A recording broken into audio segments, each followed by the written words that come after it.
So good afternoon, friends. Very warm welcome to today's this new endeavor that RIS has in terms of launching our first Global South lecture series led by Dakshin. And this is endeavor that, as you know, Global South is something that Honorable Prime Minister launched at RIS last year. Idea is to share India's development experience with fellow developing countries. This is outcome of India's commitment at Voice of Global South Summit that India did as part of G20 presidency. In 2023, Prime Minister launched Dakshin at RIS, and as I said, the idea is to share our development perspectives, collect development perspectives from the ground of the partner countries. So it is not the idea of one-way flow. While doing so, the three sectors that we have chosen are agriculture, health, and digital solutions. So we are sharing in these areas our perspectives with our partner countries.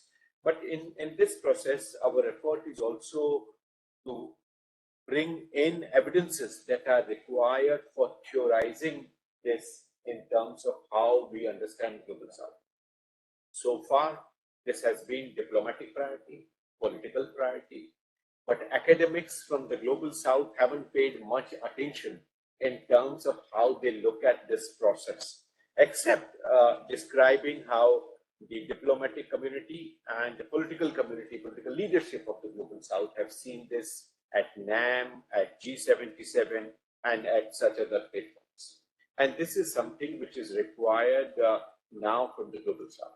I'm sure Global South Center and the teams at RIS and at Dakshin would make this effort and would bring in academics to help us theorize this process, get right evidences together.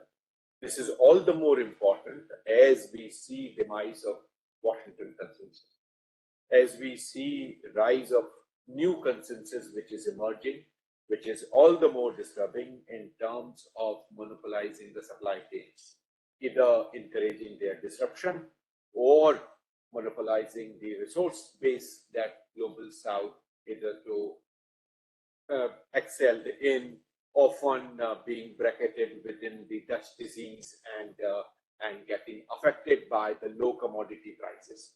And from that perspective, it is important for us to share our experience.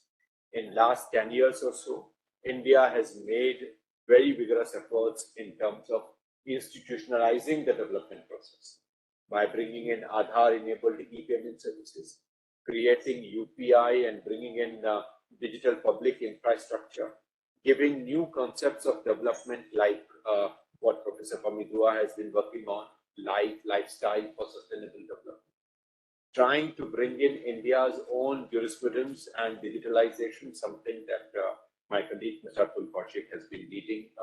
So that's where a large area of development landscape is getting more and more populated with our ideas. Efforts are to concretize it and see how digital India, skill India, the dimensions which are important in terms of bringing in new issues that are needed are important for us to take them forward. Bring in social equity, access, and inclusion related issues within our remit so that the Global South efforts of bringing harmony and coexistence are encouraged and are theorized in the development framework in a more comprehensive manner. Larry Summer and Kissing report have defined and given a roadmap for MTBs and have re-articulated and re-emphasized our commitment for access to capital and save the Global South countries from indebtedness that has come. Also with Dakshin, we are trying to encourage a new modality of extending India's development cooperation. This time, Prime Minister's idea was that India should do what is desired by the partner countries, and demand should come to the think tanks from the Global South.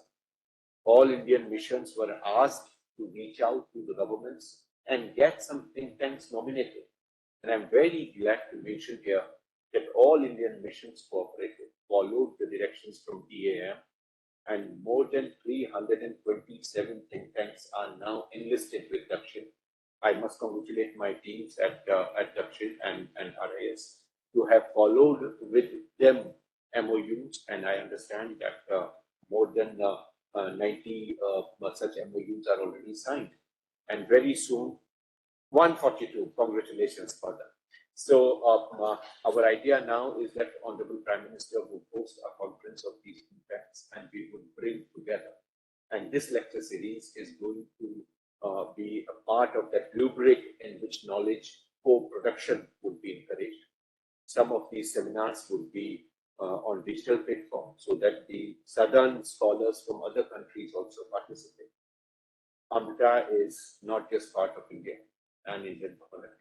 She has led the biggest think tank of Germany, official think tank of the government of Germany, and she has been part of the Oxbridge community in UK. So she has seen rise and fall of multilateralism, has seen the bilateral approach of Germany, and has also seen the way life where she contributed in the G20 presidency emerged.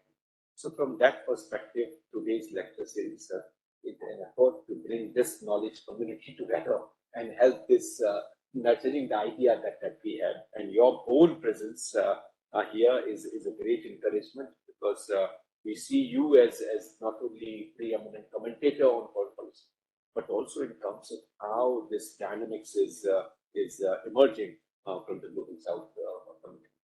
The instability within global south and coherence within global south will be very important.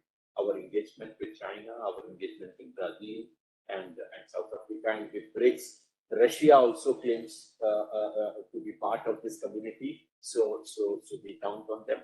But certainly South Africa, Indonesia, they are also part of this process. Also, as we are aware, Prime Minister's emphasis is not to talk just of global south, but also bring in triangular cooperation, bring in northern actors. So working with Germany, with the EU together in the third country, and we strengthen this partnership. India, Brazil, South Africa, three together under IPSA framework are also doing triangular cooperation. So landscape is huge. Challenges are immense and opportunities are even bigger. And I think this knowledge frontier capturing and contributing it there in the academic journals is something that I'm sure Gulshan and the team would contribute that action. So without further ado, a warm welcome to everyone and sir, the floor is yours. Thank you very much, Dr. I'm very pleased and honored that you asked me to chair this session, and the subject is quite intriguing. I was trying to make sense of it. Maybe the speaker can tell us what exactly means. When the tables turn, does it refer to turn the tables over? In the global south in an era of 18th century. My own view is that, first of all, global south is the time for the new form. Of days, but we've been talking about the developing countries and these developed countries, talking about,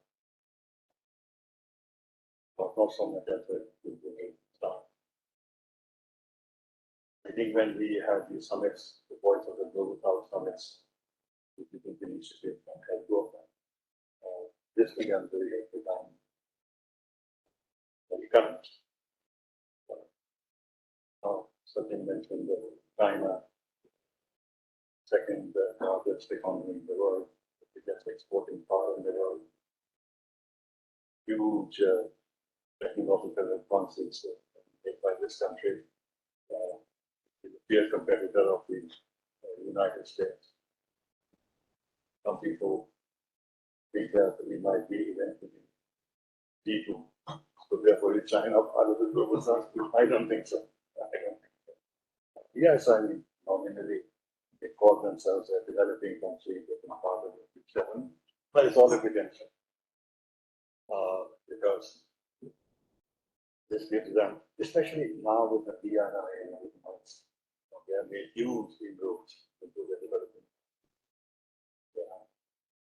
infrastructure projects and generally contributing to the development of the economy, and was very different from India. But nevertheless, they have a very strong foot in there. Therefore, diplomatically advantageous to them, the Pakistan has also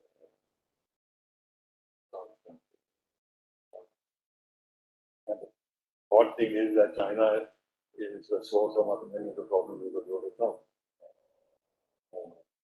Yes, certainly, I'm not really talking about border issue and like that. But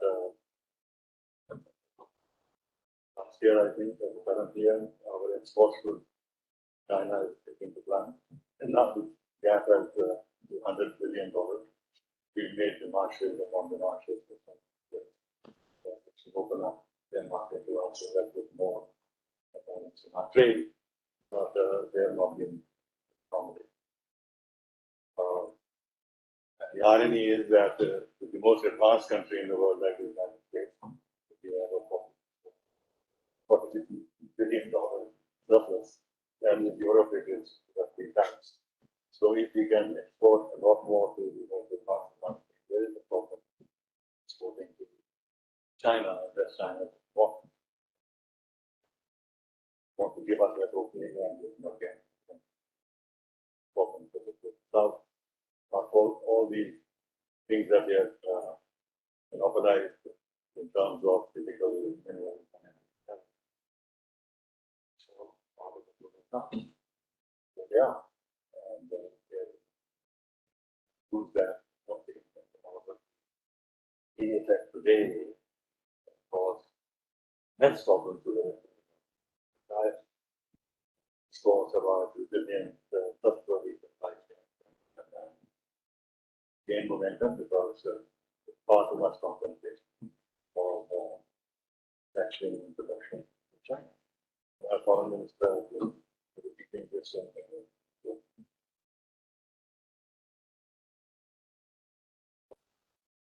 The other point I'd like to make is that I think the G20 meeting, which was chaired by India, is one of the fundamentals because if we are not succeeded in doing the strong statement, that might have actually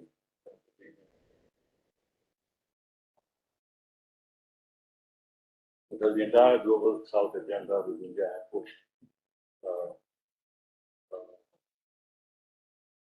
would have begun into then like South Africa, South Africa would have follow up on the lead that he has given, strengthening the work of the table. So now, with Trump in the shadow, I think the global south is in the face a lot of them. But not have much time for them to come. In fact, he thinks that the agenda of the G20 was too much influence by the United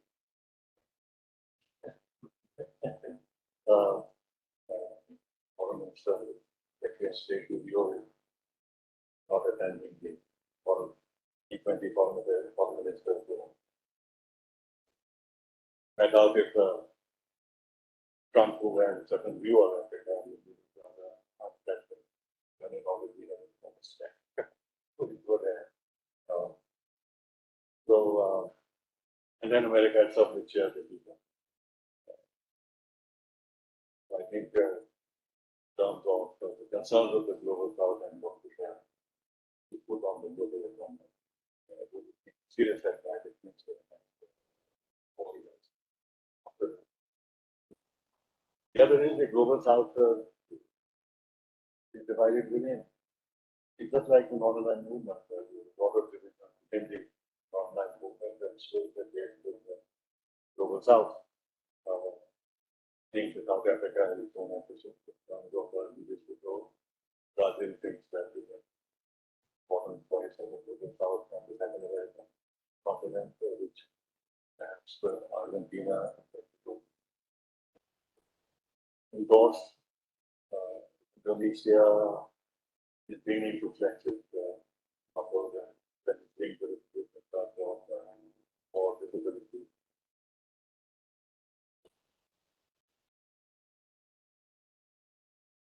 China's problem with Southeast Asia and Africa still side and American side. So expect that the South will be able to have the speed of instability. A huge task, not necessarily one that will be done. But anyway, it's important thing to see how the South and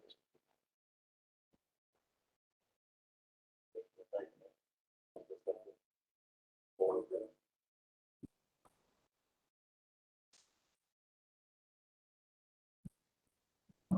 Okay, so thank you for the kind invitation, dear Gulshan, dear Sachin. It's a great pleasure and honor for me to join you today together with the distinguished ambassador to deliver this inaugural lecture for the special series organized under the rubric of action. I want to start off by congratulating Team RIS for the work that you have been doing over the last decades, and especially in recent years. Sachin very kindly mentioned my experience in Oxford, Cambridge, and then in Germany. And in my eyes, a very important part of being an academic involves going against the grain, to not join the bandwagon of trends, but offer alternative, innovative analyses and out-of-the-box thinking. And I want to commend RIS today with two examples. So the first one, the Task Force 3, the T20 Task Force on Life, Values and Wellbeing, co-chaired by Professor Sachin Chaturvedi, that I was privileged to be a part of. When most, especially in the West, were wringing their hands in despair over deglobalization and the prospect of deglobalization, Task Force 3 came along and highlighted the importance of the circular economy. Going beyond the same old discussions on sustainability, what Task Force 3 did was very important in pointing out, in making the world pay attention to the issue of changing our lifestyles, not only for intergenerational justice, but also trans-species justice. The thinking about it was not just an anthropocentric view, but a planet-centric perspective. This type of original thinking was the need of the hour then, and it is even more so today when the world is beset with a whole host of problems of deepened crises. The second example that I want to flag up for in terms of pioneering thinking coming out of RIS is at a time when many in the West were trying to discredit the term the Global South and demanding that it be retired. There was a flurry of articles on this, from the Financial Times, Foreign Policy, mainstream Western journals. Global South, no use, it's divided. Why are we talking about this term? The term needs to be retired. But that was the trend. And RIS correctly and very farsightedly inaugurated adoption. And here, kudos to Sachin, to Atul, to Gulshan, to all colleagues here. And I will touch upon the importance of the concept of the Global South or adoption in my lecture today. And also, I'd be very happy to debate on this, because some of the critique that is being raised is valid, but I think we need to then ask a bigger question on conceptualization, all kinds of concepts, whether you think about the West, whether you think about third world, whether you think about democracies, how useful are concepts, right? And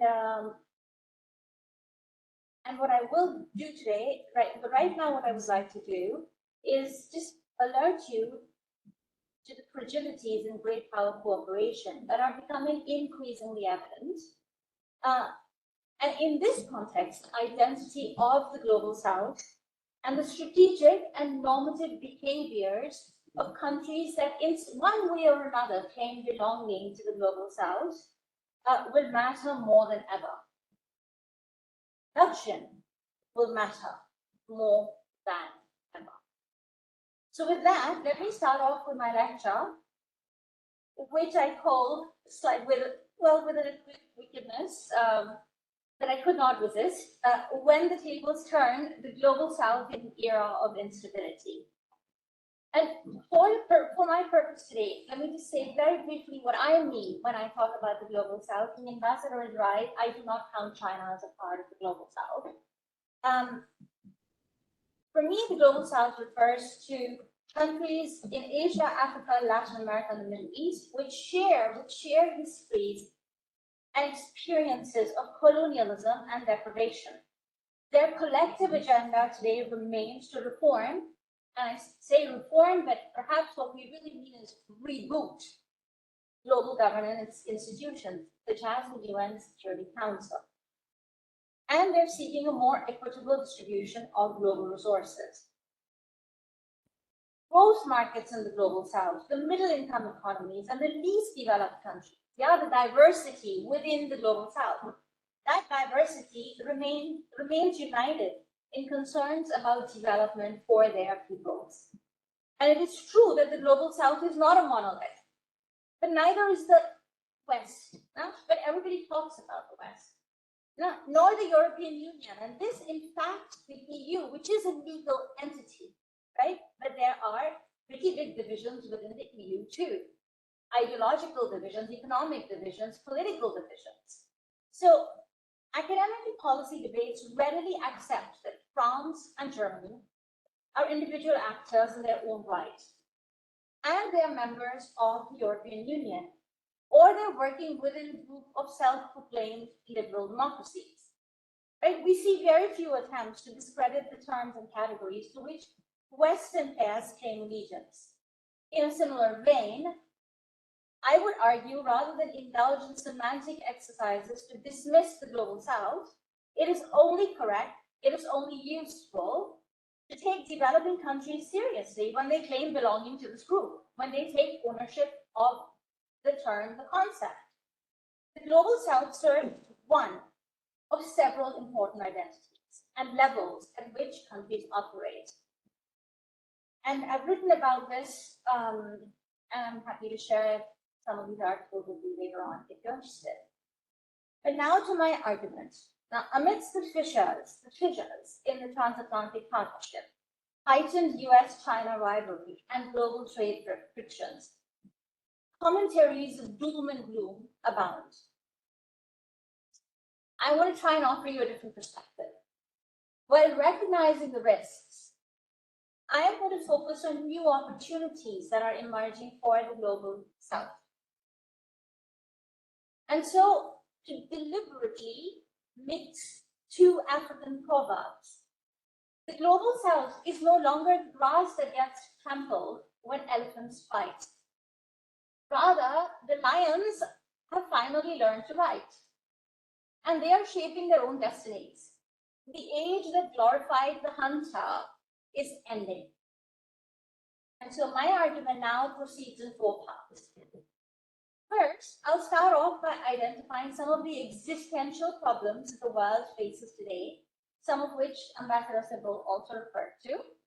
And these problems affect both developed and developing countries. But I further highlight an interesting north-south divide in how the series of economic, geopolitical, and geoeconomic crises are being perceived. And these differences in perception are critical, they're crucial for the framing and implementation of potential solutions. Second, I'm going to provide an account of what was and remains wrong with the system, defined as both the structures and processes that shape and govern world interdependence. The third part of my argument is where I try and explain why key parts of the global south now enjoy a negotiating advantage. Their improved bargaining position is vital for the countries themselves, but it also has promising implications for the planet. And in this sense, the tables have turned in several interesting ways. And in the fourth and final part of my argument, I underline the importance of avoiding complacency. This transformative moment could be lost, or it could even end up worsening the lot of developing countries. Timely and well-considered action is needed, both on the part of the global south as well as partner countries in the global north. And that is why, Sachin, when you were talking about that triangular cooperation between the global north and the global south, within the global south and the global north, that's going to be very, very important. It's not just a group of countries talking amongst themselves, right?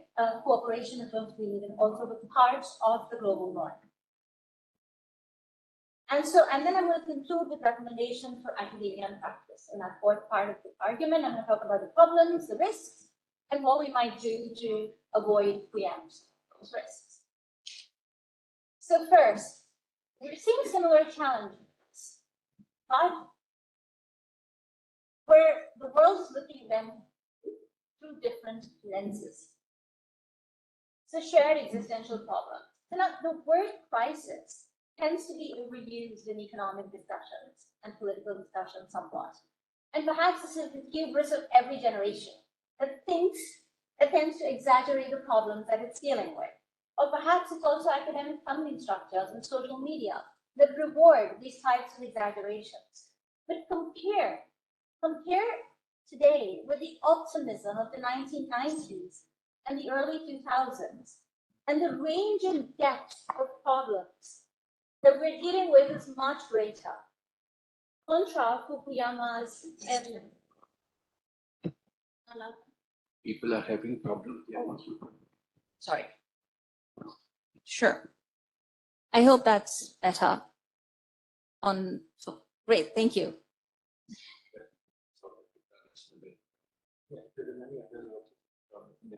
Oh, yes. Okay. Wonderful. So thank you, and I'm glad to be audible now. But compare that optimism, right, in the 1990s, that grand liberal moment, to the moment to the times that we're facing today, and the problems look pretty serious. We had seen the expansion of the international liberal order in the 90s. We saw a deepening of multilateralism. We saw the two reinforce each other. And now we're seeing some very different developments underway, within countries and without. So just to give you some examples, with the Russian invasion of Ukraine, Europe lost its decades-long comfort and pride of being a zone of peace. Europe's challenges have only deepened under the Trump 2.0 administration. Now, although US officials have reiterated their commitments to NATO, they've also been clear in demanding that Europe will need to do a lot more for its own security. Now, admittedly, American dissatisfaction about Europe's free riding is not new, but the new administration has been clearer than ever before in insisting that Europe must lead from the front, increase defense spending, and expand its defense industrial base. And going beyond such exhortations, the US Defense Secretary has signaled this administration's preference for a geographic division of labor on security affairs, with Europe focusing on its own region, and the US prioritizing deterring of war with China in the Pacific. So Europe's comfort blanket is rapidly disappearing. Europe is not alone in having to deal with war in its regions. Across different parts of the world, we're seeing old-fashioned security threats back with a vengeance. And further, these threats take on a new intensity as they spread across the world in different ways. For example, disruptions to connectivity, Again, a dramatic contrast to where we were in the 1990s or even the 2000s, right? And the disruptions to connectivity take various forms, be this through the attacks on shipping vessels in the Red Sea or undersea cables in the Baltic or the Indo-Pacific. Now, European dependence on Russia for energy is just one of several global examples illustrating that the very mechanism of interdependence, those very same mechanisms that were supposed to bind countries into a global prosperity and a global peace, can in fact be weaponized. Now that's what we're seeing.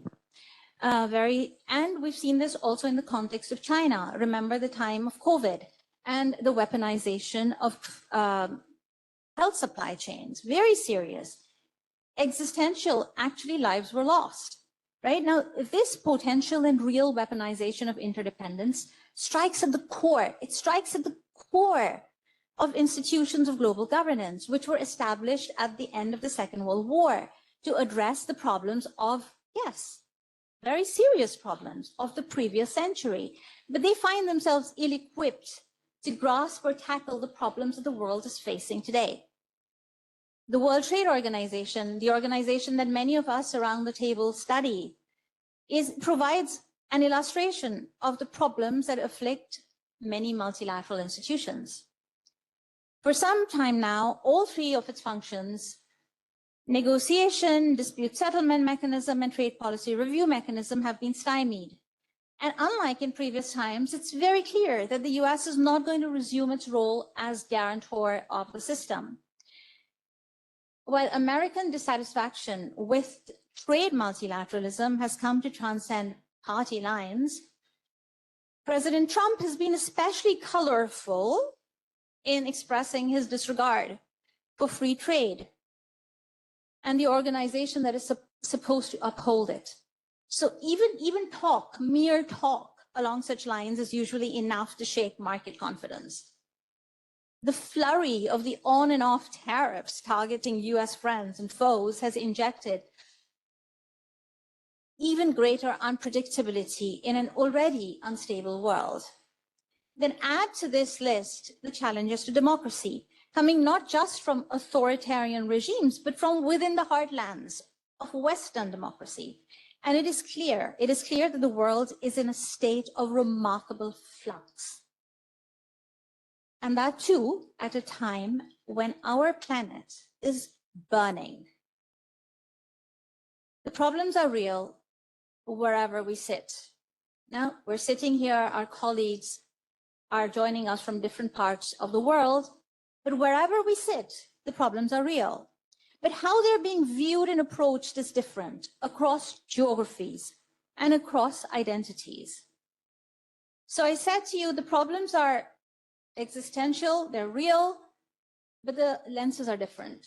So here I come to an interesting North-South divide. And there is a polarization in which different parts of the world are reacting to some of these sometimes existential problems. We know that the global North and the global South were far from being on the same page in the context of Russia and Ukraine until President Trump came along and did turn the tables in a different way. Now, but also think of other issues, climate financing. But even more interesting than individual cases is an overall difference in approach. So now I'm going to give you a very short tale of two conferences, both from this year, which show how stark this difference is. The first conference took place in Munich in February. Now, the annual Munich Security Conference tends to be a polite affair. Familiar members of a global elite discuss reforming the system, return home to business as usual, and are invited again in the following year for similar discussions. And thus the cycle continues. This Valentine's weekend, however, there was anything but love present at the Club of Munich. The speech by US Vice President J.D. Vance triggered outrage at Munich. European political leaders were furious. Social media channels were alight with indignation. An unprecedented us versus them narrative emerged between Europe and the United States. The aftermath of that speech can be seen in political commentary even today, still laden with sentiments of anger and betrayal. So that's the story of the first conference. The second conference. The second conference took place a month later, Raisina Dialogue. This too, as many of you know, is an annual event, also funded by the Ministry of External Affairs. An event that is hosted in this city, the capital of the country, that is also the host to the Voice of the Global South Summit. Raisina Dialogue has never allowed itself what in German there's a word called gemütlich. And it's a mix of coziness and comfort and just, not really needing to change anything. And Raisina Dialogue, and in fact, many of the forums that we have in India today and in other parts of the Global South have never allowed themselves this gemütlich feeling, this cozy feeling of being a small club of countries where we all think alike. And perhaps almost as a corollary to the fact that we don't work in cozy clubs, Raisina Dialogue and other similar forums have not fallen into the opposite trap of us versus them and other betrayal narratives when there is disagreement in the room. And disagreement there is aplenty. Because in forums such as the Raisina Dialogue, there is no cancel culture. In striking contrast to Munich, rather than hand-wringing and finger-pointing, in Delhi, we saw some serious solution-oriented conversations. And these conversations, and the conversations that I've often had at RIS, are not always politically correct ones. They're not conversations of motherhood and apple pie. Now, and there are clear red lines. Now, but they're serious conversations. They're not narratives of betrayal and outrage. Now, the difference in the mood of the two conferences is, in my eyes, indicative of a bigger trend. While the great powers bicker amongst themselves, parts of the Global South have emerged as self-confident leaders in their own right. They have hard experiences of negotiating in tough neighborhoods, as India knows all too well from the events, again, a harsh reminder of this week. Hurt feelings in Europe over the refusal of countries from the Global South to ostracize Russia bear little shrift with these countries.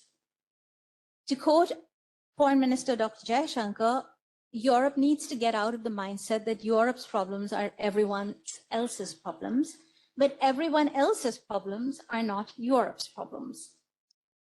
Overreactions to Vance's speech also get little sympathy from countries that have put up with decades of lecturing from the West.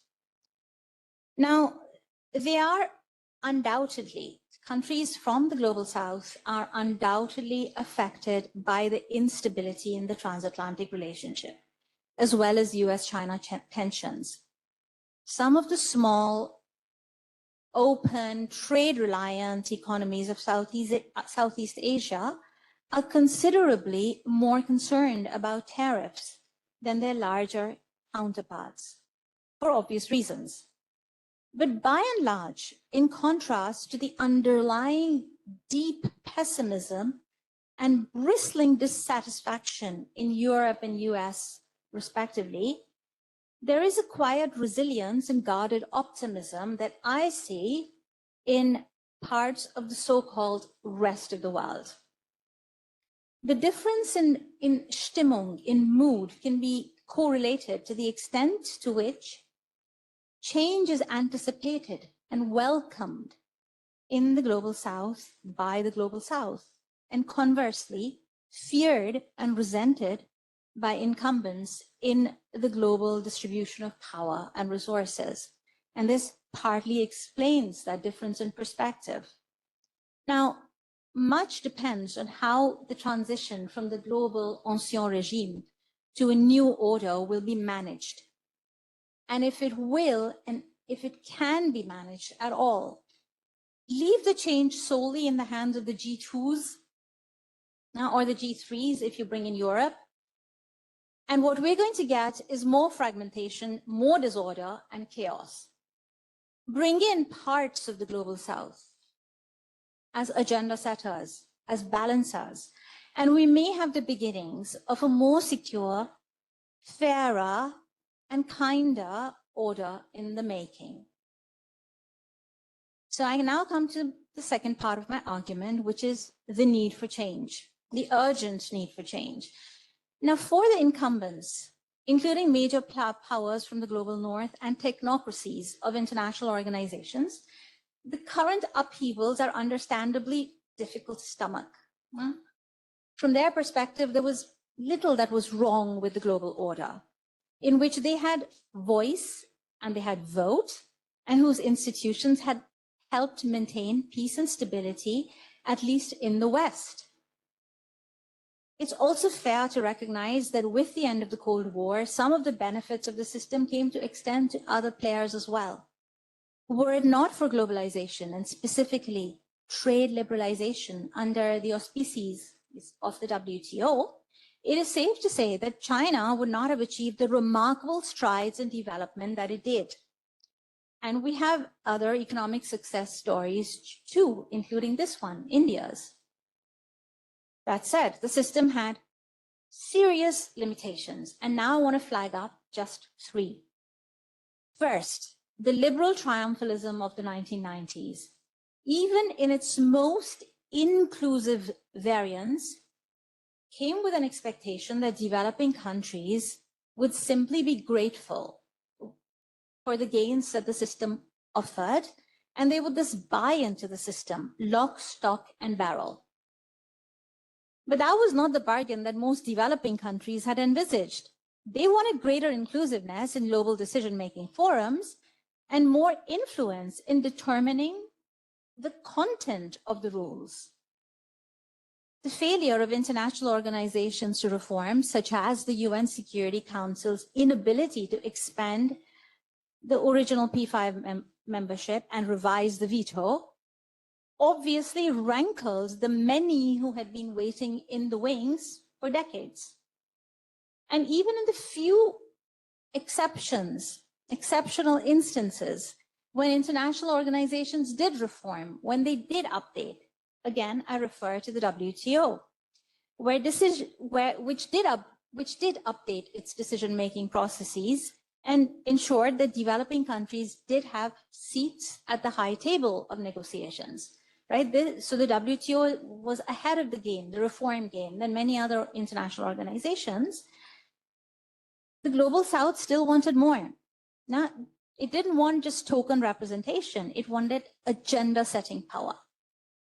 And many of the countries rose, and as many of these countries rose in economic and political prowess, the more out of sync global governance became with changing ground realities.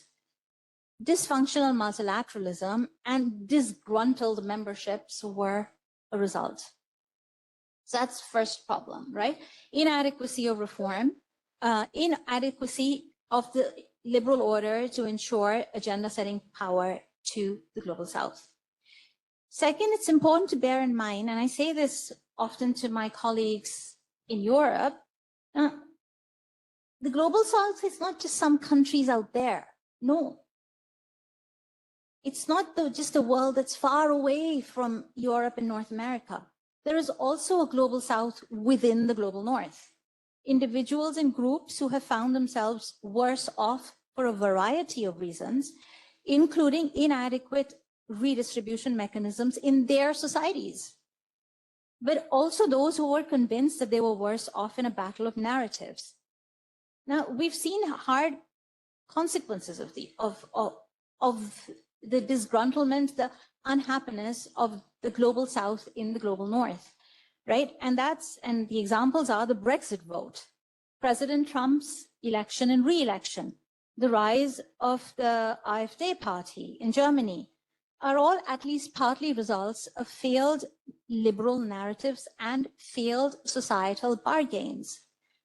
Dissatisfaction and rebellion from different constituencies have thus been rumbling away in the old heartlands of power.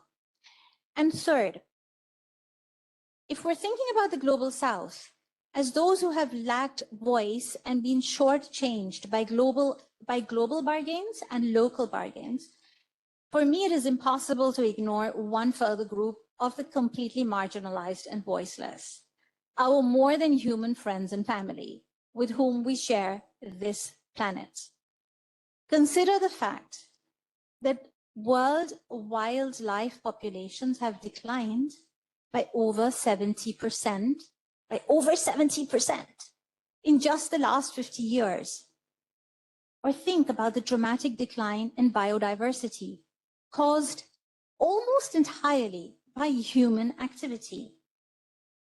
Think also, for a second, of the individual animals that go through unimaginable suffering in the name of tradition or in the name of development, be this in the live markets of Asia, trophy hunting in Africa, factory farms in Europe and the United States, and the export of live animals in terrifying sea and land crossings only to be slaughtered thereafter.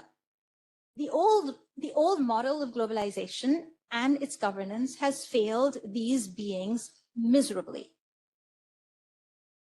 So where are we now?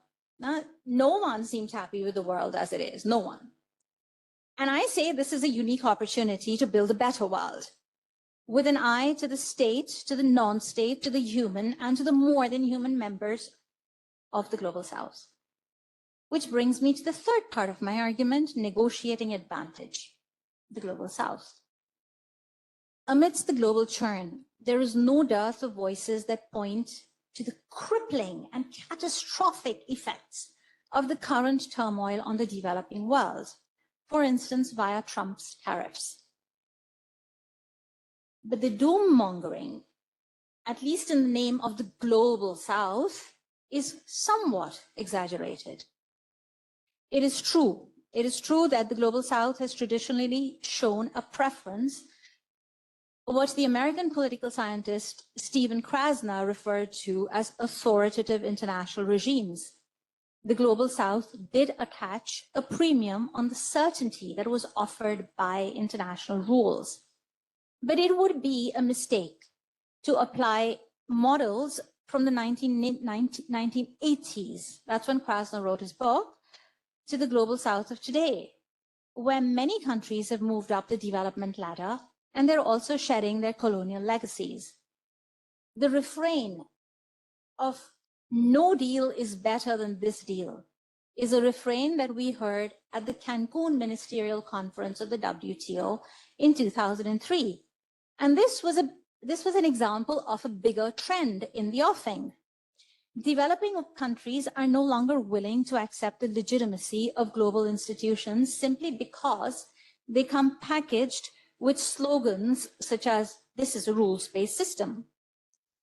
Nor will developing countries defend such institutions to the hilt when they come under attack, be this from Russia or China or indeed the United States.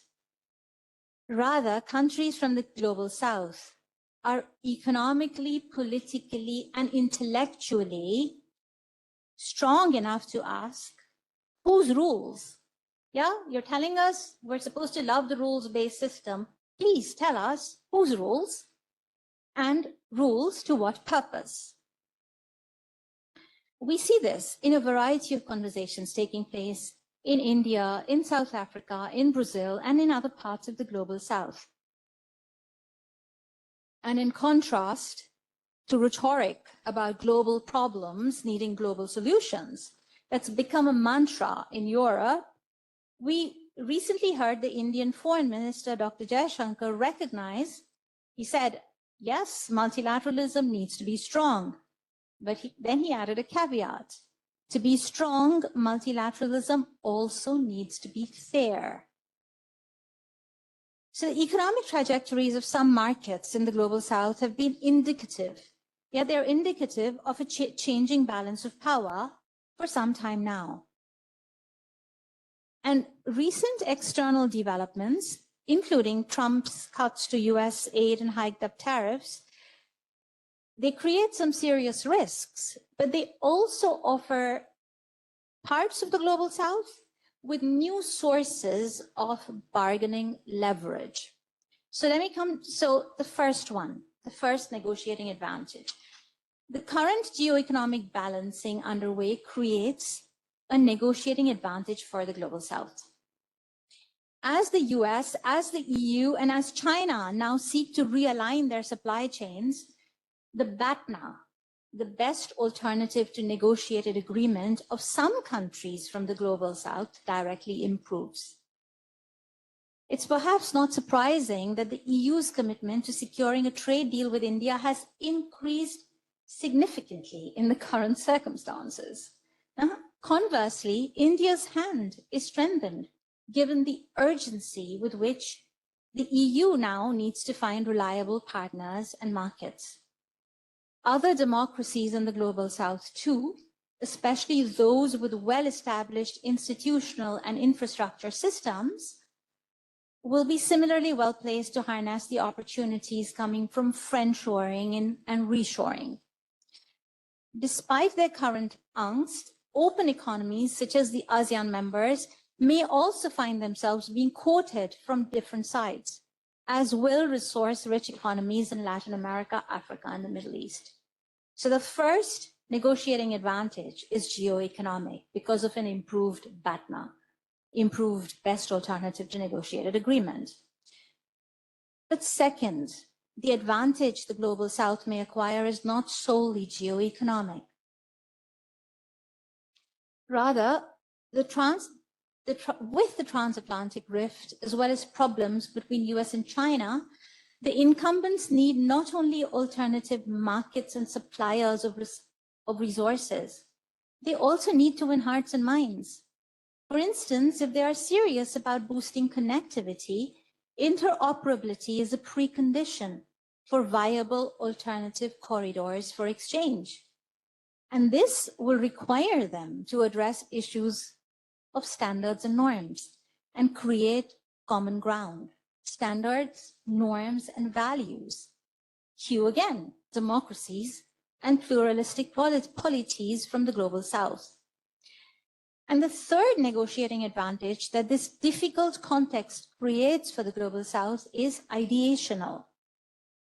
The global south does not just comprise swing states, now, which is what some of my colleagues in the West refer to. These are not just swing states to be used to tip global and regional balances of power. Within this grouping are civilizational powers and ancient cultures, which serve as a living repository of much needed alternative ideas to different types of problems, including on, for example, more equitable visions of order. And, you know, it's not that unusual to read about and hear about Chinese visions of global order, but India is another civilizational power, and it offers a unique worldview.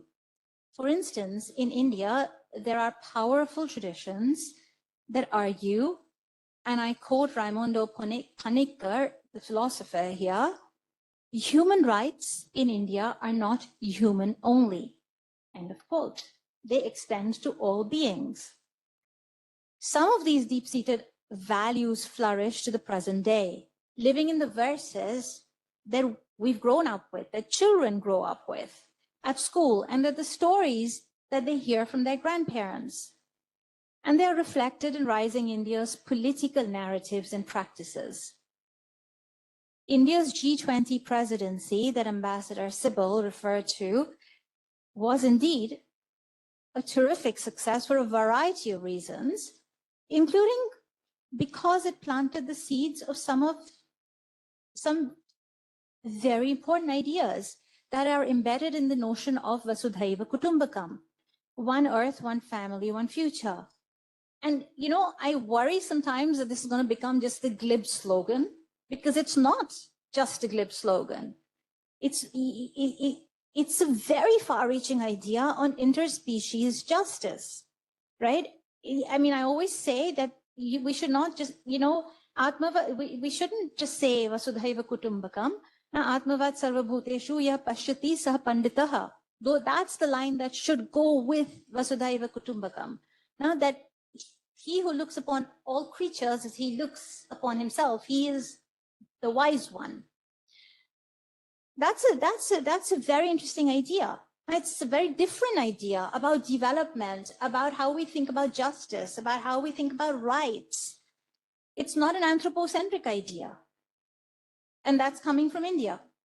And for anyone wanting to address climate change, sustainability, animal welfare, planetary rights, very important right now in my eyes, when the US has a president that's saying drill, baby, drill, right? When we do have that counter narrative and very different interests, these are the kinds of ideas that we should be looking for. The ones that are coming out, for example, from India. And India's India's not just talking about these ideas, it started putting some of these ideas into practice, for example, via the Big Cat Alliance and the Solar Alliance. Yeah, so this is just one example that I give you of the ideational power of the Global South. So to summarize the argument that I've made thus far, what is a crisis for the West is not only an opportunity for parts of the Global South, it has exciting implications for globalization and global governance. Many developing countries have reason to find themselves in a stronger bargaining position. But having a negotiating advantage does not automatically guarantee success in a negotiation. And this is no time for complacency. And this is my fourth and final step of the argument. The costs and the risks, and there are many. Despite the opportunities that it offers to rising powers, multipolarity compounds the difficulties of uncertainty and instability. Well-functioning, transparent, resilient domestic institutions will be important in bringing electorates on board, even as governments try to navigate as nimbly as they possibly can through troubled international waters. Even though I told you, the first negotiating advantage is the BATNA, the improved negotiating position of the Global South.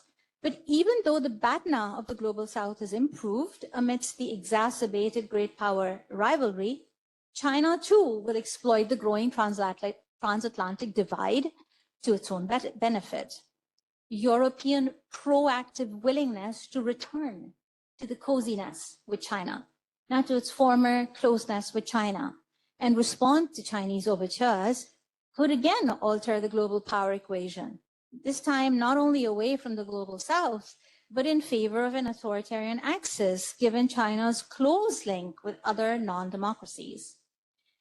Chinese goods shut out of the American market could now be dumped in the Global South and Europe, adversely affecting production. China's harnessing loopholes in Trump's trade policy, for example, by relocating production in Southeast Asia, could turn out to be a double-edged sword for smaller players, given the strictness with which the US intends to observe rules of origins.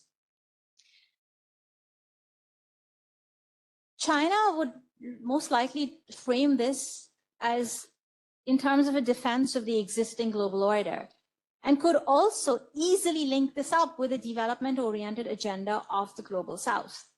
But those who have long argued for a fundamental restructuring of global governance, including the UN Security Council, and others who support values of democracy, of pluralism, of human rights, of animal rights, both from the Global South and from the Global North, would find themselves hard done by. To minimize these risks, both researchers and policymakers can play a helpful role. So, insofar as the crisis of the West represents a turning point in favor of the Global South, and reflexively could offer advantages to Western partners and friends, there is considerable merit in finally placing alternative Southern viewpoints in focus. Think tanks and universities, for instance, could work towards theories of international relations and international political economy whose starting point is not Western political thought, right?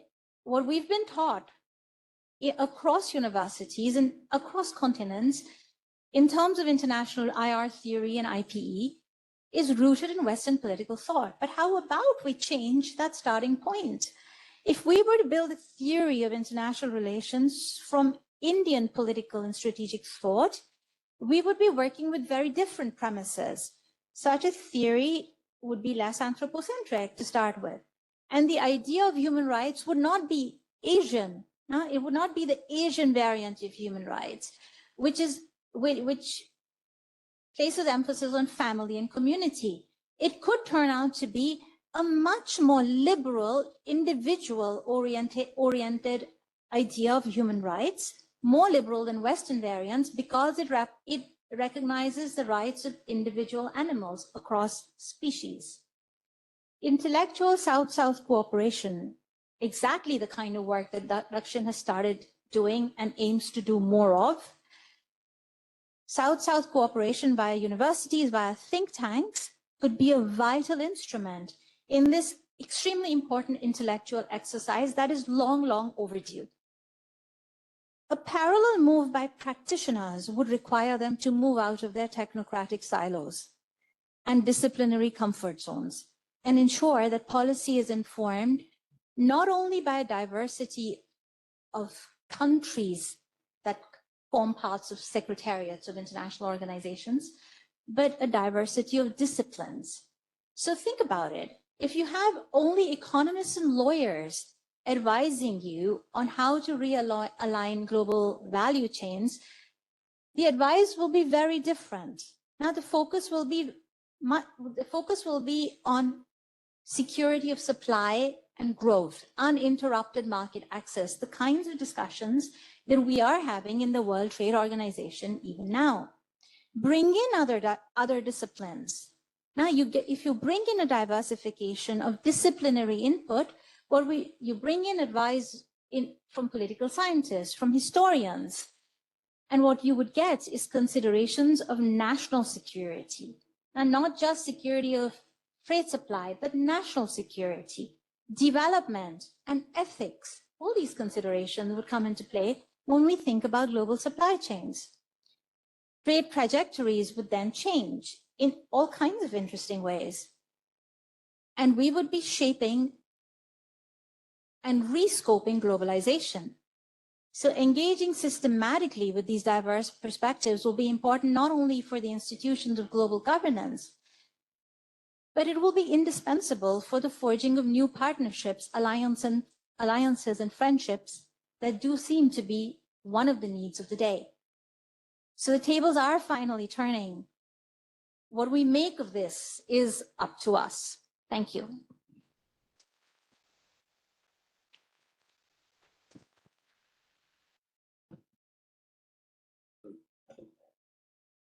That was a rich presentation. There are many things that one could agree with, some that would need a debate. But rather than I at this moment saying anything, we open the floor to some questions that participants may have before you. So we have several people from the Global South who are online now, and already on our WhatsApp we are getting messages from all our partners. So Rasigan Maharaj from South Africa is there, Jorge from Mexico is there, and Gladys from Argentina. So I would request all three of them to take the floor one by one. Please be brief. Rasigan, why don't we start with you? Thank you very much, good colleagues. I hope I'm audible. Yes, you are. Yes, you are. Thank you. Thank you so much, because I'm only seeing feedback. So thanks very much for the excellent series, which I look forward to more of, but also the contributions of today itself. Yeah. I have three main points to raise, and this is in response to listening. So please excuse me, I've not read through the paper in detail. And so some of what I raise in a broad enough fashion to help us with future conversations as well. I love the point you raised about us reconciling at an interspecies level. But for us to actually lend credit to that or actually make it a reality, I would really suggest that we need to do much more about an intraspecies reconciliation. And by this, I mean amongst ourselves. One, recognizing our common humanity is a very important starting point to also opening up how we understand where we are today. And by this, I mean it's not just instability. We are in a polycrisis where we can clearly see what is causing the problems that we are confronted by. As you have correctly pointed out, we've got arguments that extend beyond the last century in terms of the system that is generating the problems that confront us today. And what we have available to us really affords us the opportunity to ask much more strongly for the world that we actually require, as opposed to fitting ourselves into the format that has been presupposed behind us. And in this, colleagues, what this argues for is us going beyond what's called the global south. We are the world majority in terms of the peoples of this planet. And that's the basis, that's the wicket that we need to be pitching upon. Us as the world majority demanding a better world, not fitting into any rules-biased system that presents itself. This multipolarity is real. It is there, and we have been living within it. As Sachin and RIS have done excellent work over time. For the developing world, we have occupied this, but we've allowed ourselves to be subalternized, if I put that across clearly enough. I'm sure colleagues know what you mean by this, because we end up speaking in the ghetto as if development is there, whereas there's a main table from which we are excluded. I'm suggesting this crisis should not be allowed to reformat a hierarchy that places G in front of numbers, as opposed to us all understanding 195 states recognized by the United Nations. All of us are equal in where we are at present. We all have legitimate demands. We refuse to be drawn into conflicts, however they are framed. You would note as well how quickly a person who's the head of a country visited and then left from South Africa, whereas he should have been dealing with his domestic issues. And that was the concerns raised today in South Africa itself. We are very adversely affected by the change in regime in the United States of America. As you know, South Africa has been an object target of this regime. And why? Colleagues, you have to understand, global apartheid is in front of us. And that is what we are seeing. India stood with South Africa from well before the United Nations even in fighting against this apartheid. That's why we returned a Mahatma to you. And we really expect this in terms of us going forward. That's the confidence that we need to speak as the world majority, not tolerating any return to a form of global apartheid. Thank you very much for allowing me to share. Thank you. Thanks, Rasigan. Thanks a lot. Gladys, may I invite you now for your comment, please? Thank you very much for this. Can you hear me now? Yes, Hello? you're audible. Please go ahead. Okay. Thank you very much for this exciting presentation. Amrita, you have brought us a comprehensive, overarching presentation. It's more than a class on IR's perceptions. Thank you very much, and I would love to read your paper and just exchange comments on that. Up to now, what I can say is that we have to change narratives. For me, the global South needs a permanent brainstorming to build new ideas, new perceptions, to think out of the box, to leave the mainstream thoughts out and begin thinking by ourselves. this is very difficult because we've been permanently taught how to think. And this way of thinking is it's a narrative we have unconsciously bought. And in this way, it's very difficult for us first to think differently.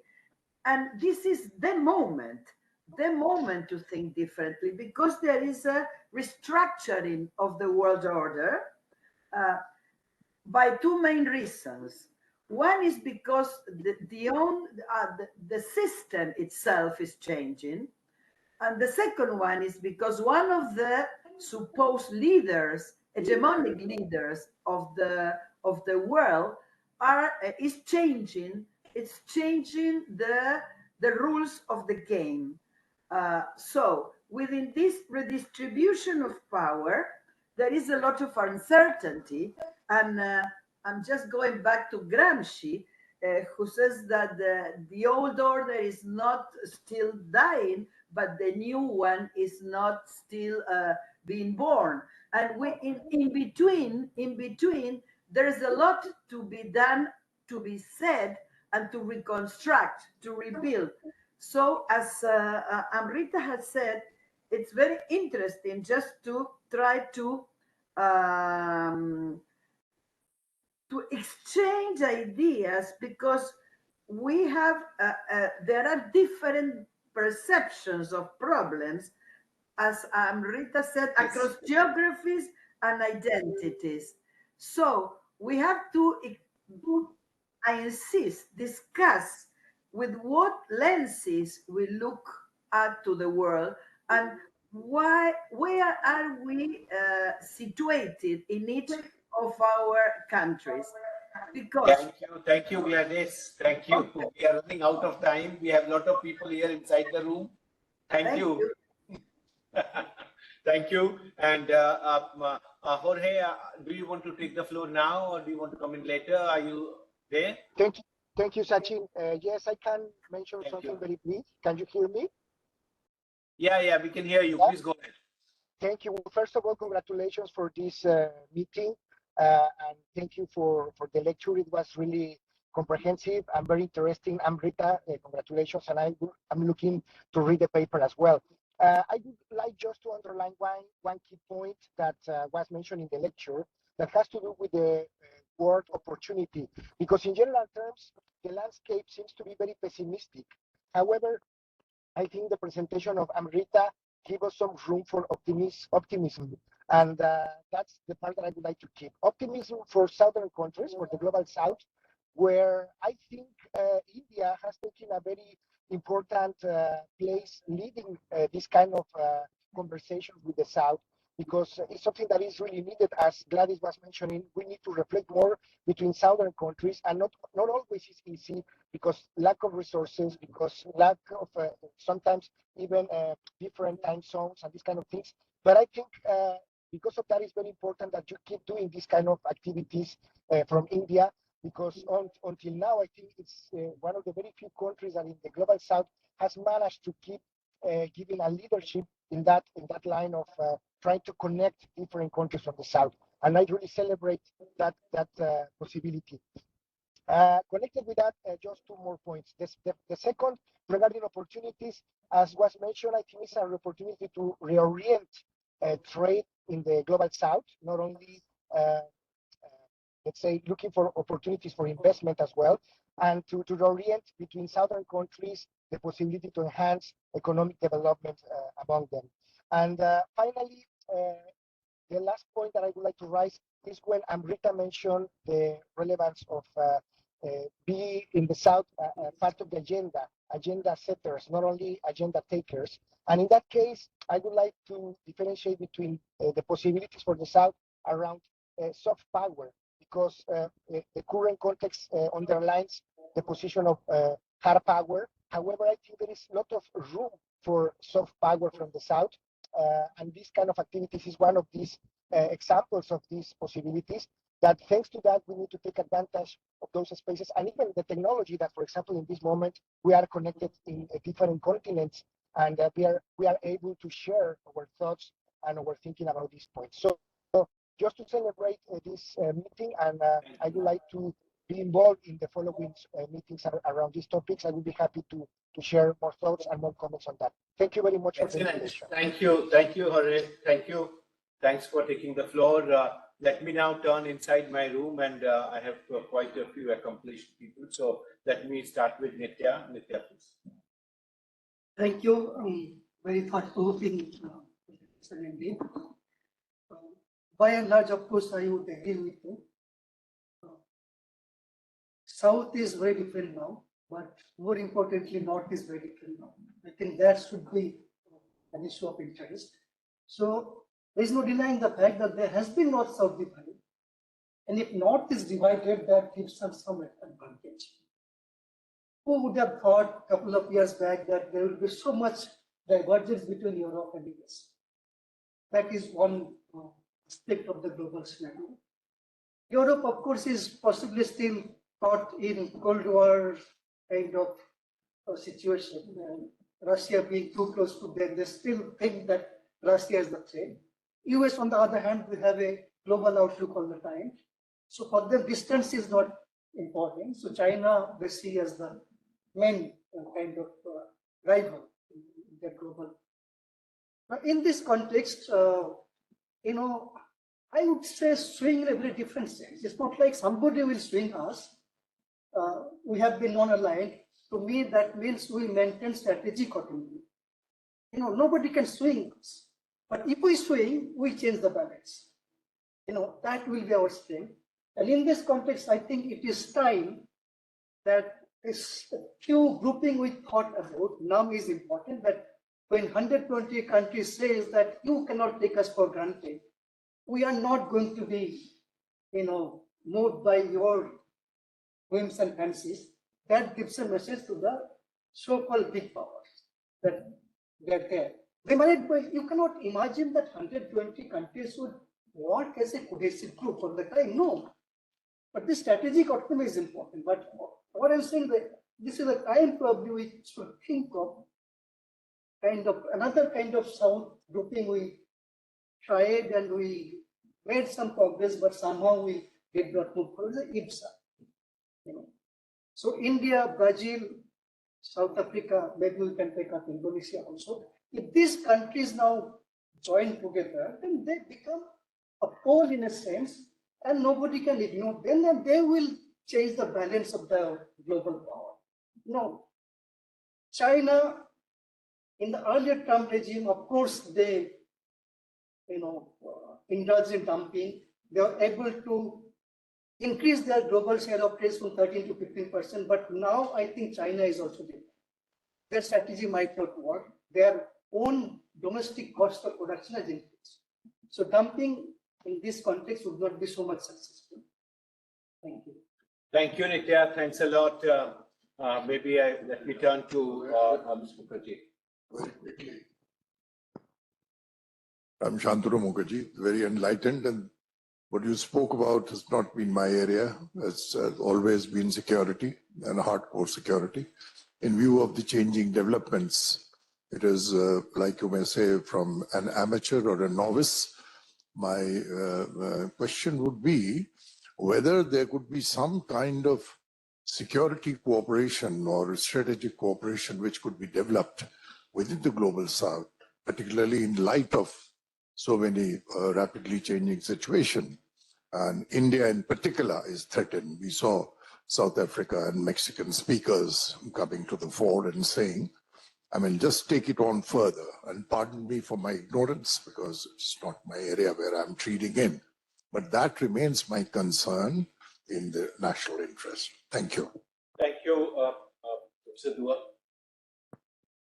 Thank you very much for a wonderful presentation. You touched upon a range of topics, and you also talked about the role of the Task Force 3 during the G20 India presidency. You also talked about standards and values and triangular cooperation. So can you elaborate a little bit more about how these can impact this issue, especially the role of Task Force 3 in this issue. Thank you. Mr. Atul Kaushik, Pratyush, and then Dr. Bhatt, and then we close the round.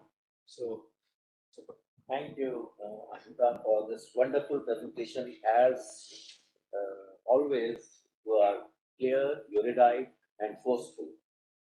I agree with Ambassador Sibal that we may not agree with everything that you have said, but nevertheless, you have raised some very important questions for us at RIS and at Dakshin to address as we do our research and talk to other developing countries. I refer to two of them, and maybe in your future work you could write about them, and we'll be happy to publish you in the Development Cooperation Review, which is our quarterly magazine at Dakshin. The first is, you talked about colonialism and deprivation as the markers for where Global South conceptualization began. What I see in NAM, and Nitya also talked about it, was a kind of a grouping that came with similar characteristics, but it is no longer working very strongly. The term Global South is a terminology that is used in literature to reflect the interests of a certain group of countries, but is not a group in itself.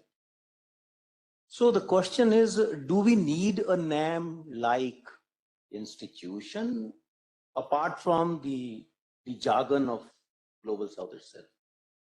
The second question that arose in my mind because of the several examples that you gave out of the history of GATT and WTO and where WTO stands now with the new Trump administration almost totally ignoring it.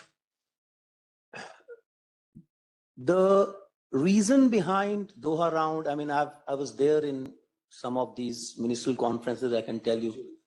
The reason behind Doha round succeeding, some people in the North believe, was 9/11 and not what the ministerial, since Singapore ministerial, were working on. Do we need a similar situation for the world to come together to work on Vasudhaiva Kutumbakam kind of a resolution of the conflicts? Because we are already having so many conflicts which are quite similar to what happened in 9/11, and still we are not finding resolutions. Thank you. Dr. Bhatt, and then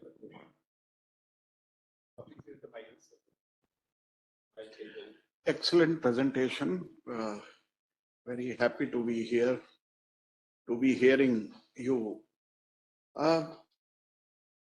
In these eventful times of global churning, and in the times when faith and trust are on decline, the world is falling back to India for one reason, that it is a repository of higher knowledge. And I'm very glad that you said that Indian ethos embody respect and empathy for all living beings, all animate, inanimate. So that is how the world trusts. And when India speaks from a position of strength and responsibility. We have a track record. My just two very quick points. One is that you said about multilateralism several times, but multilateralism has never been strong and it had never been fair. One example was climate convention, where we know America has been entering and exiting at its own free will, right? And we have seen the track record from Father Bush to Son Bush to Obama to everybody, and now today. So how does one handle an America that wants everything? How does one confront an unbridled superpower? If Europe has understood this, you can share it with the others. Thank you, ma'am, for the enlightening presentation. I'm here. Two quick questions. We just celebrated the 70th anniversary of the Bandung conference, and it led to a lot of articles coming about in the last 1 week. And some of the articles mentioned that the political solidarity that was there in the Bandung conference is somehow missing now, and the Southern solidarity is much more sectoral in nature. Say, for example, in finance, in environment, in trade-related aspects. So, what are your views on it? And if I remember correctly, around 2016 or 17, you had written a paper in which you talked about global South players having or considered as veto players. They still don't have veto power, but they are veto players now. But in the current context of fractured multilateralism, do you think countries of the global South can still be considered as veto players? Because there are some fractures within the global South as well. Thank you. Thank you. So we close at least this round now, and let me turn to our speaker today. So give it the mic. Okay, thank you very much for that's a lot of food for thought, and I'm absolutely certain I will not be able to answer everything that has been raised, but I will think about this. Let me just try to address a couple of the points that and I would, Jorge, I could not hear the points you were making. I only heard snippets of what you were saying. I would be very grateful if you could drop me a line, because you were presenting them very systematically, but you were not that audible. I'm going to combine a couple of things. Huh? So Gladys, I really liked how you framed, the point. You said we've been told how to think now for many years, and now we need to change the narrative, right? And then something that Dr.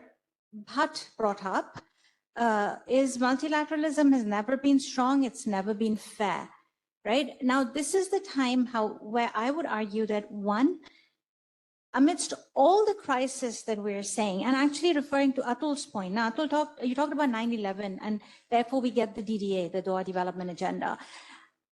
I've heard different accounts of this. Some people have said that's sort of overrated. That argument is overrated. And I actually see the DDA working out. The reason that we got the DDA in the first place, it was a fizzle, alas, right? But the reason why we got the DDA was because developing countries worked very hard and very effectively, right, to advance their agenda. They used narratives very effectively. They claimed the development narrative, they claimed the poverty narrative, and they used it very effectively. And they were not able to sustain momentum on this for a variety of reasons, including the fact that the US didn't want this to go ahead, and the EU had problems with this. And there were and the turn to regional trade agreements, which created distractions away from the multilateral regime, but they got it right. And that's an example, I think, Gladys, that we could pick up on. Now, that was one of the moments when developing countries were able to completely transform the trade regime. Imagine, I mean, Atul, you were there, you were living it before. Can you imagine in the GATT, people really, when they would, I was told this as a student, no? we don't talk about development in the GATT, we talk about trade. You want to talk about development, you go to the World Bank and talk about it. No? And that, to me, Gladys, is one example when developing countries did get this, right? This is an even bigger moment to do something, right? And I don't think we need a 9/11 for this. The crisis that we're seeing, now our colleague from South Africa referred to the poly crisis. And that poly crisis should be a catalyzer to bring about the change that is needed. Dr. Bhatt, you asked whether, has Europe figured out how to handle an America, a US that wants everything for itself? And can the global South be told about it? Europe hasn't figured this out at all. You saw that. I know that was a rhetorical question, a beautifully rhetorical question, but you saw the shock in Munich, right? You saw the shocked faces in Munich. They could not believe that the US was speaking like this, right? It's been a long time coming. Where I would disagree a little bit with you is multilateralism has never been strong nor fair, neither strong nor fair. Yeah, that's true. It's never been perfect. Now, it's never been perfectly strong. It's never been perfectly fair. But there was a time, I would say, in the early to from the mid 90s to about 2010, where there was, I mean, everybody wanted climate change to be regulated, ruled by the WTO, because the WTO's dispute settlement mechanism worked, right? So it was never perfect. It was never fair. But the WTO is also the organization where we did get developing countries at the high table. Like China was in, India was in at the high table. So it's far from perfect, but there are moments when it's been delivering a little bit more. And this is not one of those moments, right? It is in crisis in a very serious way. Dr. Mukherjee, I would love to have a conversation with you on the topic that you raised, because I'm not a hard security person, and I would be very interested in learning more, exploring more together on what are the areas where the Global South can cooperate. Now I want to collate some of the comments that have come in on the Global South together. I think it's really important that we don't talk about the Global South as a monolith. Now, it's a useful term that developing countries use sometimes strategically, normatively, right? And so therefore, I completely disagree with all the efforts to make it redundant. Now, if developing countries are claiming it and they're finding it useful, I don't think the North should be telling us, no, there's no such thing as a Global South, nor do I think it's not useful. But that's where I think the defense cooperation becomes interesting, because there are parts of the Global South where I think there should be a lot more going on, right? And you very humbly refer to yourself as an outsider, as a novice. I'm the outsider novice on hard security matters, right? But a lot of the discussion that I see is Indo-French cooperation, Indo-US cooperation. I'd love to hear more on what more can be done on the Global South.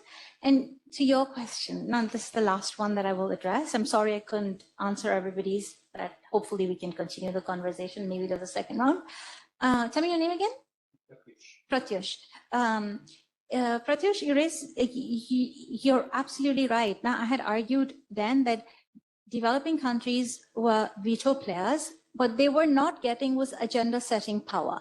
They were not acting as agenda setters, and they were not being given that power either. Now, because the West believed it's something to be given. Now, and like Gladys said, and like our colleague from South Africa said, we did get subalternized. I thought that was a beautiful way to put it, by the way. But now the problem is that we've got veto playing coming from the United States, right? In a serious way, in a very damaging way. But we do have the opportunity for the Global South to emerge as agenda setters. Now, parts of the Global South to emerge as agenda setters. And much will depend on coalitions within the Global South. And sometimes they could include parts of the Global North, right? And so, again, I would emphasize, I agreed with you completely. Now, the Global South has changed. Yes, the Global North has changed, perhaps even more, right? But that does mean that it's possible for parts of the Global South to work collaboratively with the Global North. And that's where I think some of that agenda setting magic can happen. Professor Dua, I'd love to speak more with you on life, values, and well-being, but maybe afterwards. Yes, thank you. So I would request the chair for his remarks, and then Yeah, when you touch such a variety of subjects which are very current, and many of these issues you've touched upon are pretty fluid, therefore there can always be more than one view. You have an optimistic view, rightly so. Insofar as the Global South is concerned, at a certain level, there is now an effort to have a meeting ground, especially when the large cross-cutting global issues are concerned, and therefore you can develop a common approach. As was demonstrated by us when we had 2 Voice of the Global South conferences. And the whole idea was to note what the priorities and concerns of the Global South were, and then get them reflected in the agenda of the G20 summit. And to my mind, that was done very successfully, unlike in the past where the agenda was dominated by the priorities of the G7. And it's interesting how the G7, the developed countries, cooperated in this. Obviously, they had little choice. And to that extent, you're right, that the negotiating power of the Global South has increased. Nevertheless, within the Global South, there are divisions, political divisions, and because Global South is spread across various continents, and there are organizations through which those countries cooperate with each other, and marrying those agendas, especially on the political and economic and security side, doesn't work. For example, in Latin America, whatever their security issues are, actually are not something which is relevant to the Indian Ocean or whatever our concerns, etc. That is one. The other is that you mentioned that about the optimism of the 1990s and the early 2000s about the grand liberal movement. I think that was a time when it was a huge crisis for India. In fact, we didn't look upon what had happened as a grand liberal moment. It was more to deal with the huge financial and other crises that we faced and our collapse, our ties with the Soviet Union, which cost us very dearly, both in terms of trade. It was our biggest trading partner, and in terms of creating huge uncertainties for our future defense ties with Russia. And certainly we didn't buy into this nonsense about the end of history and things like that. The other question that I have in mind is that what is all this increased defense spending by Europe meant for? The UK has signed a 100-year security agreement with Ukraine. Is it that they're now expecting a 100 years confrontation with Russia? That they don't think there can be any viable European security architecture in the foreseeable future? And therefore, the only answer is rearmament, expansion of NATO, expansion of the EU, all the tried nostrums which haven't worked and which have led to the present crisis. And since you are from Germany, I think some people would be quite surprised at the kind of warmongering rhetoric that is coming from Germany and the manner in which Germany wants to rearm itself. To what end? Do they want another war with Russia? And this entire narrative that Russia is going to invade the Baltic states or Poland or actually even Western Europe, sitting from here and generally from the perspective of the Global South, this seems to be utter propaganda. Anyway, one can have more than one view on this. Quite apart from the fact that increased defense spending in Europe would be at the cost of their social programs, and they are facing economic recession, and whether they'll be able to both combine their objective of increased defense spending and also prevent social unrest, to my mind, it's not going to be easy anyway. On the Munich Security Conference I've been watching, it's now become actually a forum to do Russia bashing and nothing else, especially the last two occasions. And Vance came with a very different mind and spirit and brought lessons to Europe about democracy, etc., etc. Now, this thing you said that the whole thing about the West was that the Global South would buy into the system that existed. I think the main objective was China, that China would somehow find that its stakes in the global system that existed then would actually lead to a political change within China and more democracy and this and that, with the middle class rising. Utter miscalculation about the trajectory of China's politics and economics. But leave that aside.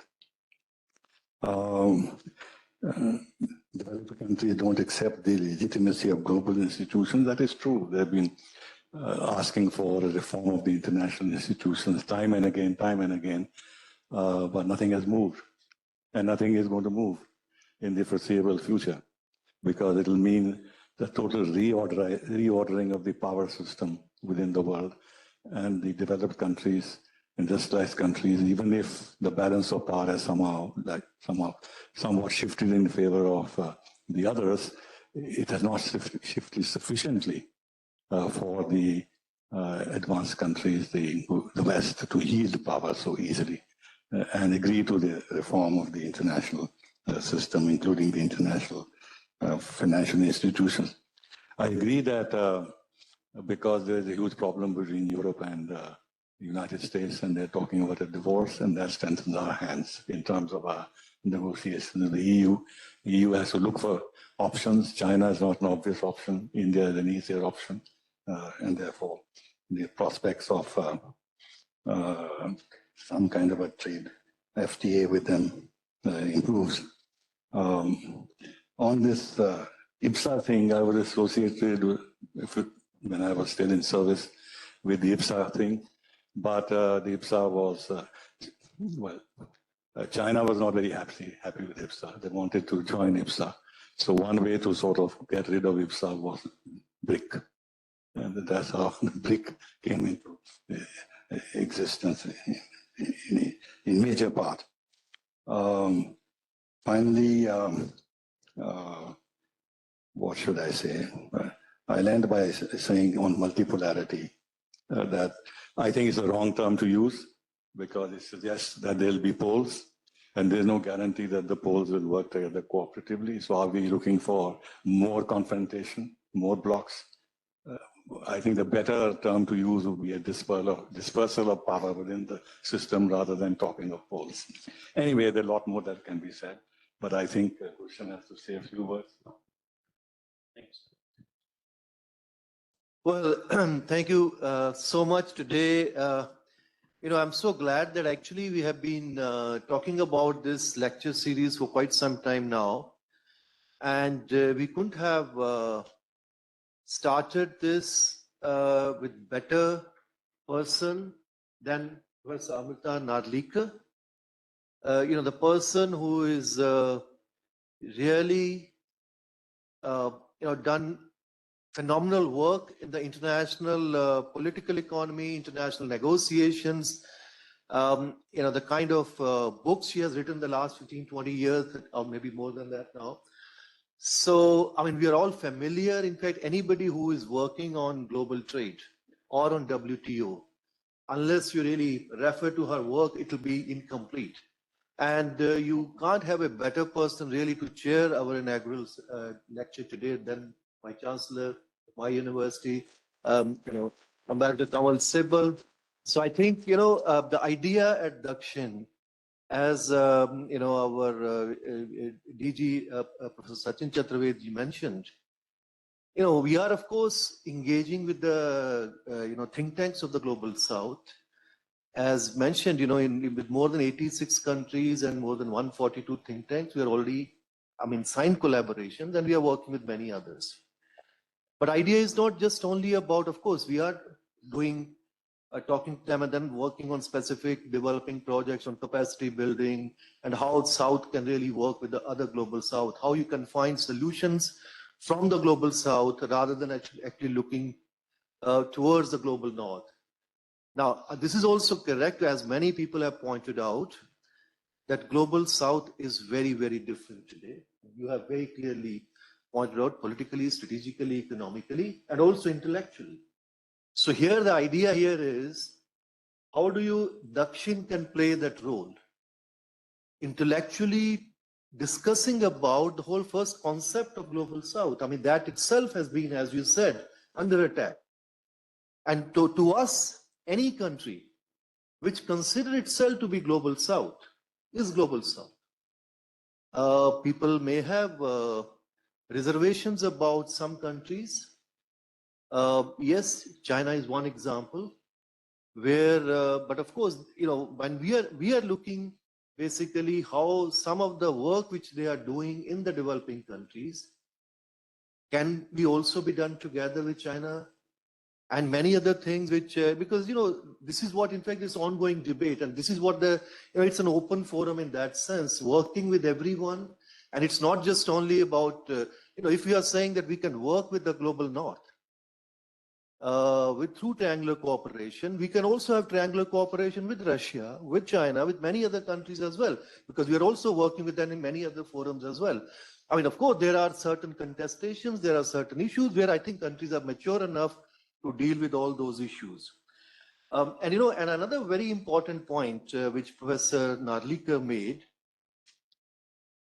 in fact, I started following you more, after seeing, some of your tweets, some of your things about your very good boy Dawn. Not many people follow. I mean, she is also animal rights advocate. She had a very good dog. And in fact, when the dog passed away 2 years back, she wrote a very, very touching tribute, which is also published. You can actually read it. And so it means, in fact, what I was really touched when she said in some of her interviews somewhere in Germany, that after, staying with many years with Dawn, your research agenda has also changed. It says also, in fact, you start looking the world very differently. And then, so, the word which you said about, I care about power and justice, I know the concern cannot be limited only to the human beings, the point you made here. So it means all those issues, so it means, the ideas can really come from any side. So this is what exactly the knowledge sharing experience we have, knowledge sharing, within the global South. And I'm really glad that, we have been able to start this, and this is just the beginning. And what you said, that the intellectual exercise is long overdue. And this is what we have started. And it's not just only this special lecture series. We are also going to have very solid network of scholars working on the global South, first in India, and then, of course, globally, and also with all our partners in the global South. And I'm happy that large number of our partners, including from Belarus, they have participated. In fact, we are going to have another meeting with Belarus next month here. We're just going to sign an agreement and also roundtable here with them. So, from all kind of countries, any country which considers itself to be global South is most welcome to kind of collaborate with us, work with us, because initially we focused more on those countries which participated in the Voice of Global South Summit, because large countries were in G20. But now we are also moving slowly and slowly, as many of our friends have also participated from G20 countries as well. So thank you everyone today. First, of course, to Professor Narlikar, Ambassador Sybil, and everyone today, and our team in Dakshin who has really, worked for the last few days on this one, and many others, those who have participated online, and also in the other room in Dakshin, because there are many others, those are also actually watching online this space. Thank you everyone, and now everyone is invited for tea in Dakshin. But before that, yes, sir. Token of appreciation from our tribal, artists, or from this is from Madhya Pradesh, I believe. Yes.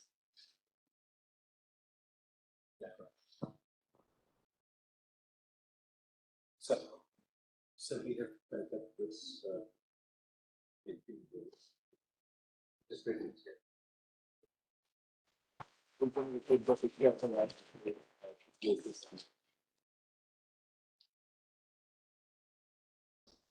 In you do the honors.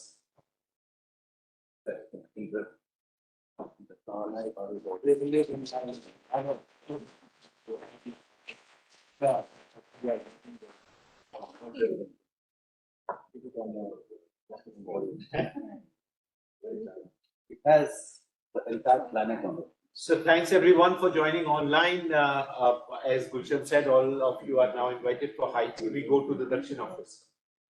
Just a minute.